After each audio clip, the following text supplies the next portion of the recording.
मेरे परदादा जी का सपना था कि बेटी डॉक्टर बने और ऐसी डॉक्टर बने जहाँ सुई नहीं लगानी पड़े। वो अक्सर ये कहा करते थे कि मरीज़ आपके पास तकलीफ़ में आ रहा है, उसको और तकलीफ़ ना दो।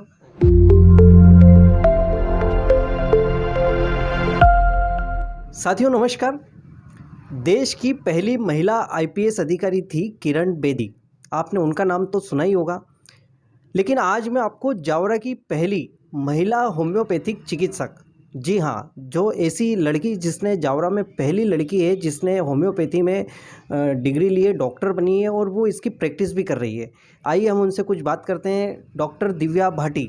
दिव्या जी, आपको नमस्कार है, बहुत बहुत नमस्कार। तो डॉक्टर दिव्या जी, सबसे पहले तो हम आपको बधाई देंगे कि आपके नाम एक रिकॉर्ड बना है जावरा का कि आप जावरा की पहली महिला होम्योपैथी डॉक्टर हैं। कैसा लगता है आपको? जी, थैंक यू। मुझे बहुत अच्छा लगता है कि जहाँ मेरा जन्म हुआ है उस भूमि को मैं कुछ दे पा रही हूँ अपनी होम्योपैथी प्रैक्टिस के थ्रू। हाँ, तो अब हम आप शुरुआत से जानना चाहेंगे कि आपकी बेसिक एजुकेशन कहाँ हुई? आप जावरा की ही हैं, तो अपनी बेसिक लाइफ के बारे में बताइए। आपकी जो एजुकेशन हुई, 12th तक आप कहाँ पढ़े लिखे, उसके बारे में हमको बताइए। जी, मेरी स्कूलिंग सेंट पीटर्स स्कूल से हुई है, जावरा से ही हुई है। और उसके बाद कॉलेज इंदौर से हुआ है, homeopathy medical college, Gujarati college Indore से पढ़ाई की है मैंने। अच्छा, तो 12th के बाद आपने डॉक्टर बनने का कब सोचा, ये बताइए? बचपन से ही एक सपना था। एक्चुअली मेरे परदादा जी का सपना था कि बेटी डॉक्टर बने और ऐसी डॉक्टर बने जहाँ सुई नहीं लगानी पड़े। वो अक्सर ये कहा करते थे कि मरीज़ आपके पास तकलीफ़ में आ रहा है, उसको और तकलीफ़ ना दो। तो फिर मैंने ये फील्ड चुना जहाँ मीठी गोलियों से हम बिना तकलीफ़ के उनकी तकलीफ़ को दूर कर देते हैं। यानी आपको मीठा डॉक्टर भी कह सकते हैं। हाँ, बिल्कुल। तो 12th के बाद में सब्जेक्ट आपने 12th में साइंस लिया होगा, तो आपने होम्योपैथी डॉक्टर बनने की ही क्यों सोची? एक्चुअली मेरे पास MBBS BDS भी ऑप्शन में था, लेकिन मेरे दादाजी का एक तो सपना था और फैमिली की मॉरल वैल्यूज़ को देखते हुए और कुछ अलग करने की चाह थी कि भीड़ से अलग जाकर कुछ करना है, इसलिए मैंने होम्योपैथी को चुना। जी, तो ये कितने साल की डिग्री होती है और इसमें किस तरह की पढ़ाई होती है, थोड़ा सा हमको वो भी बताइए। 5.5 साल का कोर्स होता है, जैसे कि MBBS होता है, और पढ़ाई पूरी वही होती है। पूरा एनाटॉमी, फिजियोलॉजी, पूरे सब्जेक्ट्स मेडिकल के जो होते हैं वो रहते हैं। साथ में ही होम्योपैथी फार्मेसी होती है, होम्योपैथी की दवाइयों के बारे में बताया जाता है, होम्योपैथी की फ़िलॉसफी होती है, वो सारी चीज़ें। तो आपने कहाँ से किया और क्या आपका उसमें रैंक रहा, वो पूरा बताइए हमको। इंदौर गुजराती कॉलेज से मैंने अपना कोर्स किया है और एकेडमिक में 3rd रैंक मेरी थी, 75% स्कोर था, जिसका अभी मुझे मेडल भी मिला है हाल ही में। अच्छा, चलिए आपको उसके लिए भी बधाई हो। तो क्या आपको ये पता था कि मैं जावरा की फर्स्ट वो वुमेन्स बन जाऊंगी जो होम्योपैथी डॉक्टर होगी? सोचा तो नहीं था, पर बहुत गौरवान्वित महसूस करती हूँ मैं अपने आप को कि मैं जावरा की प्रथम महिला होम्योपैथी चिकित्सक हूँ। हाँ, बहुत बढ़िया। और आप थोड़ी सी आपकी फैमिली के बारे में भी बताइए। आपके मम्मी पापा क्या करते हैं फैमिली में और कौन कौन है? मेरे दादा दादी सबसे बड़ा मेरा सपोर्ट, किराना व्यापारी हैं मेरे दादाजी।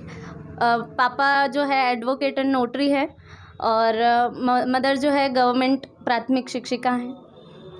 एक शिक्षित परिवार और व्यवसायी परिवार से हैं आप, और काफ़ी धार्मिक परिवार भी माना जाता है आपका।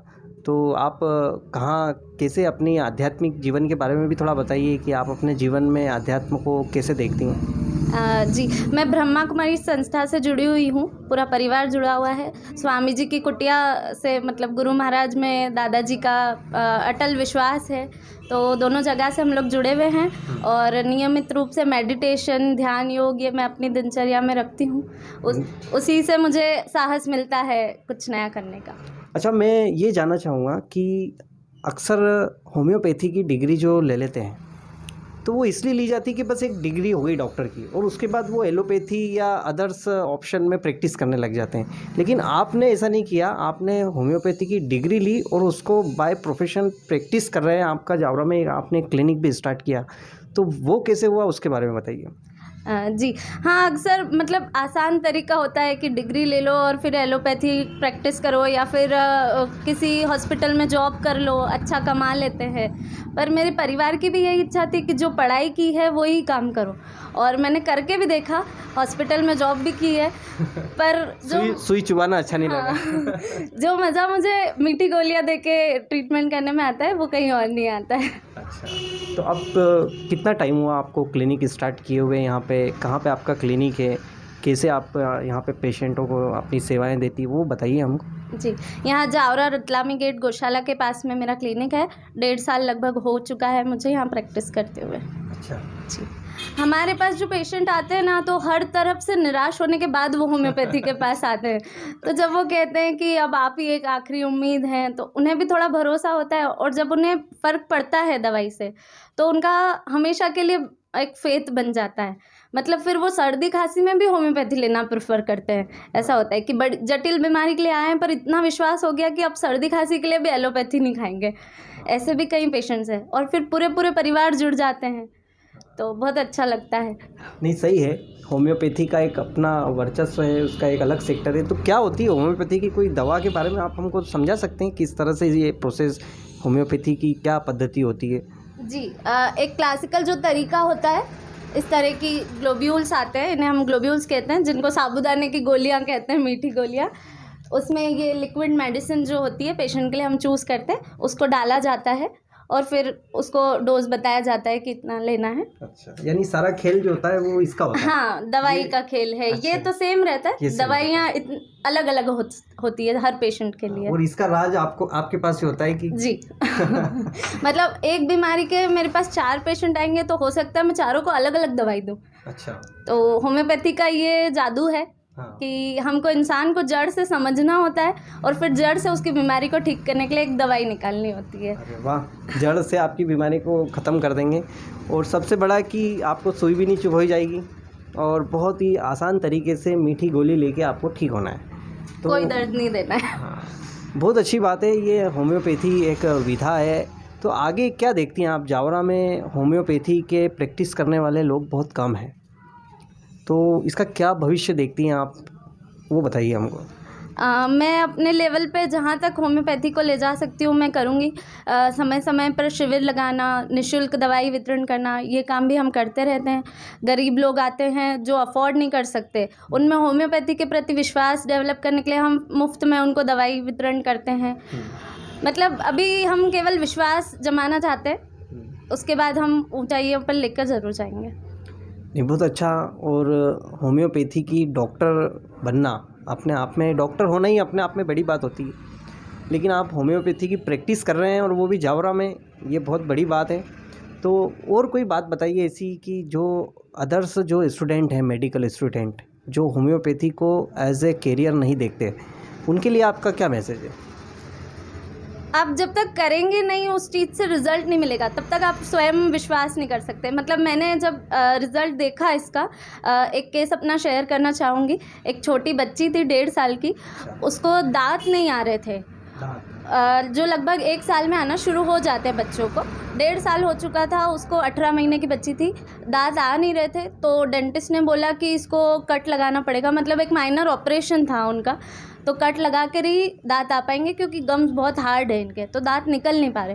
तो मेरी फ्रेंड थी, उसने मुझे बताया, तो हमने होम्योपैथी दिया, और लगभग 15 दिन में उसके दांत आना शुरू हो गए थे। तो मतलब हमने एक बच्ची को एक तरह से ऑपरेशन से बचा लिया। तो इस तरह के और भी बहुत केसेस हैं, तो आप करके देखिए, तो आपको खुद भी विश्वास पैदा होगा और आप सामने वाले का भी विश्वास जीत सकते हैं। बिल्कुल सही है कि कोई भी जो चिकित्सकीय प्रोसेस होती है उसको अपना करके देखना पड़ता है। हम बाहर से देखेंगे कि इसमें क्या होगा क्या नहीं, तो बहुत काफ़ी कुछ होती है। अच्छी बात कही आपने। लेकिन जो इस सब्जेक्ट को चुनना नहीं चाहते, जो student, homeopathy, Ayurveda, yoga, allopathy की तरफ बहुत ज़्यादा आकर्षण है, ऐसा क्यों होता है?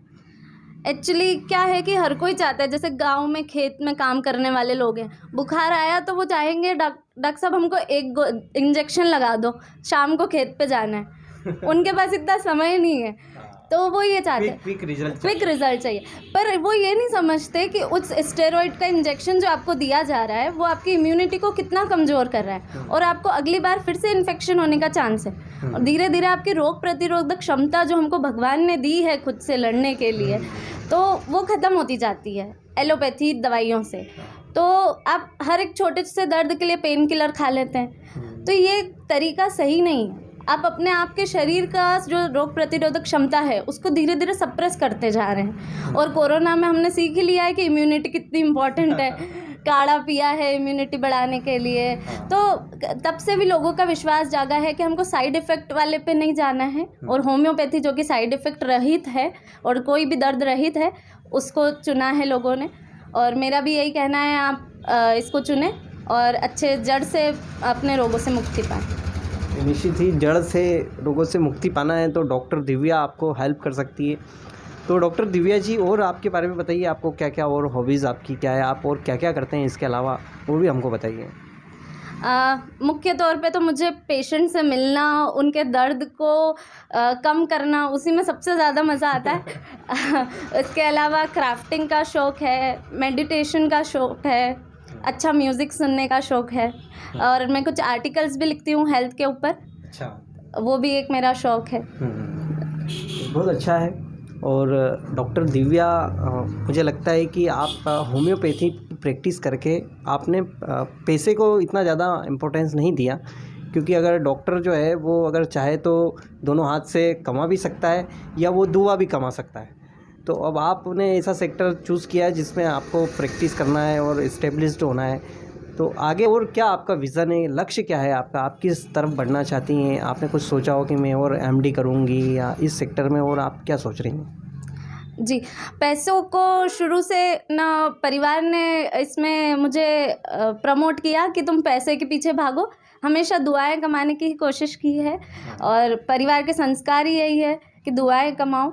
तो पैसों को इतना ज़्यादा मैं लोड नहीं लेती हूँ, और कोई गरीब अगर मेरे पास आता है जो अफोर्ड नहीं कर सकता तो उसको मैं दिल से मदद करती हूँ, बिना उनसे कोई फ़ीस लिए मैं दवाई उनको देती हूँ, उनका इलाज करती हूँ। और आगे मैं यही होम्योपैथी को ही ऊंचाइयों तक ले जाने का सपना देखती हूँ। बहुत अच्छी बात है। और कोई ऐसी बात दिव्या जी जो आप सबको बताना चाहती हो तो वो बताइए हमको। यही अनुरोध है कि अपना कोई भी बीमारी होती है तो उसको अगर यदि हम नियमित रूप से अपनी दिनचर्या का सुधार कर लें, जो जैसे कि आजकल मोटापा है, ब्लड प्रेशर है, शुगर है, इनको लाइफस्टाइल डिसऑर्डर कहा जाता है। मतलब यदि हम अगर अपनी लाइफस्टाइल में सुधार कर लेंगे तो हम कई बीमारियों से बच सकते हैं।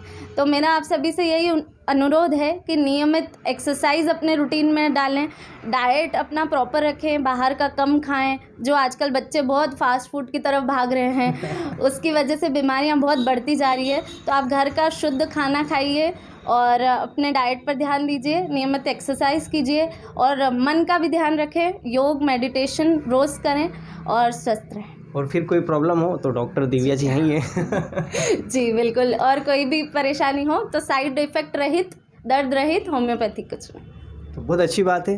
डॉक्टर दिव्या से हम आगे भी बात करते रहेंगे, इनसे इनके संवाद, इनके विचार जानते रहेंगे, आगे इनके जो कार्य हैं वे भी आप तक लाते रहेंगे।